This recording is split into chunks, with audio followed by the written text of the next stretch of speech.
झूले फ्रॉम लद्दाख। दोस्तों, हम लोग वापस आ गए लेह में और आज है चौथा दिन जो मैं आप सबके साथ शेयर करने वाली हूँ। ये है लेह मार्केट जो हम लोग का सेकंड होम बन गया था क्योंकि ये हमारे होटल से बहुत नजदीक था। फिर सुबह सुबह हम लोग चले गए जामा मस्जिद लेह में जो कि बिल्कुल लेह मार्केट के ही बीचों बीच बसा हुआ है और उसी के सामने हमने देखा और एक मस्जिद। ऑब्वियसली इन जगहों को बाहर से ही देखा और धूप वूप सेक कर बातचीत करने के बाद इस म्यूजियम में गए जो कि मॉस्क से ज्यादा कुछ था नहीं। ये खाना वाना खाकर अगले गंतव्य में गए जो कि है सेंट्रल एशियन म्यूजियम। फिर आता है ये गोम्पा जिसके अंदर जाकर हम मंत्र मुग्ध हो गए थे। इस वीडियो में मैं और दीपमाला ही रहेंगी क्योंकि वो लड़के तब तक एयरपोर्ट के लिए रवाना हो गए थे। एक पॉइंट पर वो लोग बहुत ही अनोइंग लग रहे थे मुझे तो मुझे बहुत खुशी हो रही थी कि हाँ भाई ये लोग चले गए और तब मुझे रियलाइज हुआ सोलो ट्रैवलिंग की अहमियत क्या होती है। मोनेस्ट्रीज की अलग ही चार्म होती है और इतने ठंड में हम जमे पड़े थे तो हम बहुत देर बैठे, प्रेयर किए, वहां पर मेडिटेशन किए, फिर धूप सेकने के बाद बाहर चले गए लोकल मार्केट को एक्सप्लोर करने। यहाँ मुझे लद्दाखी कम पर कश्मीरी लोग ज्यादा दिखे। जो लोग खमीरी रोटी जैसे बाकी चीजें कश्मीर में भी मिलता है वही दिखा। और ये देखो ये गुरुद्वारा बहुत ही खूबसूरत था पर वक्त कम होने के वजह से हम लोग अंदर जाके नहीं दर्शन कर पाए। पर हम लोग चल रहे थे क्योंकि मुझे गूगल ने दिखाया था कि यहाँ पर एक तालाब है। तालाब या तो कुछ उस तरीके की जलाशय है पर वाकई में वहां पर ऐसा कुछ था नहीं। ये बर्फीले वादियां देखे, खूबसूरती देखने के बाद वहां से आ गए हम खाना खाने। ये चाय नहीं बल्कि गर्म पानी थी जो हमें बार बार पीने को दिया जा रहा था और अनलिमिटेड भी था और मुफ्त में दिया गया था। कितना अच्छा लगा ये पीकर क्योंकि ठंडी बहुत ज्यादा थी। और पहाड़ों में आकर अगर मोमो, नूडल्स जैसे तिब्बतियन खाना नहीं खाए तो क्या खाक पहाड़ों में आए।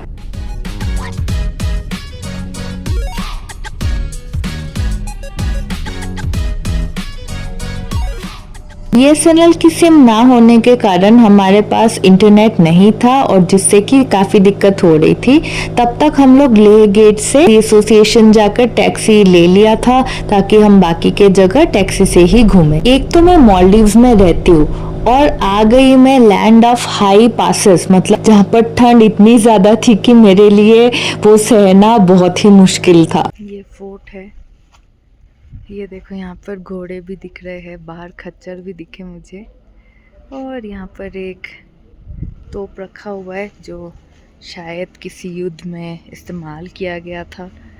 एएमएस के लक्षण तो दिखने लग गए थे और साथ ही साथ दिक्कत तबीयत में हो ही रही थी। ठंड के कारण हर दिन मैंने 4 से 5 लेयर के कपड़े पहने। बर्फ वाले दिन तो और भी ज्यादा लेयर्स के कपड़े में पहन के रखी। यहाँ की कुछ ऐसा दिखता है जोरावर सिंह फोर्ट जो कि लेह में है और यहाँ पर लाइट एंड साउंड भी होती है पर उसके लिए आपको सीज़न में आना पड़ेगा। काफ़ी सिग्निफिकेंस रही है। लोकल्स है वो हर जगह में मैंने देखा है लेह के अंदर कि जोरावर नाम के कैफ़ेज़ है, होटल्स है। मालदीव्स में उतनी ही गर्मी, बिल्कुल बीचेस, सनी एरिया और यहाँ पर हिमालय की चोटी, चारों तरफ बर्फीले वादियाँ, ठंडी हवा। एक पल बैठने के लिए भी आपको बहुत ठंड महसूस होती है। कि ज़ंस्कर से लकड़ियों को नदी में बहा दिया जाता था और न्येमो गांव में इन बहते हुए लकड़ियों को इकट्ठा कर लिया जाता था। 16वीं सदी की इस कारीगरी की महल में इतनी बारीकी से हर काम को तराशा गया है कि इसके बनने के 400 साल बाद आज भी उतनी ही खूबसूरती और शान से खड़ा है। इस महल के चारों ओर का मनमोहक दृश्य या यूं कहिए लेह शहर के भरपूर नज़ारों का हम इस महल से पूरा आनंद ले सकते हैं। सामूहिक सभा का कमरा या असेंबली हॉल पाएंगे जो कि 17 बाय 10 मीटर है और ये तक्षण के नाम से जाना जाता है। छठे और सातवें स्तर से इस शाही महल के निर्माण में मिट्टी के ईंटों का इस्तेमाल आरंभ होता है ताकि महल के नींव पर बोझ न पड़े। इस मंजिल पर आप 7-8 कमरा पाएंगे जिनके बड़े खिड़कियों पर लकड़ियों का बहुत बारीक और मनमोहक तराश देखने को मिलता है जिसे शीर्षक कहा जाता है। इस तरीके से हमने इस खूबसूरत यूनेस्को वर्ल्ड हेरिटेज को सराहा, देखा और लेह पैलेस का मजा लिया। फिर मैं मिली इनसे। नाम क्या है? मेरा निया लगन शोर ओके, और आप यहाँ पर कितने टाइम से रहते हो? मायने का दुकान है में कौन कौन है? हमारे अंग हम पर समाज अच्छा, अच्छे समाज ओके, और आप लेह पैलेस में काम करते हो? माई क्लास में लद्दाख के बारे में आप?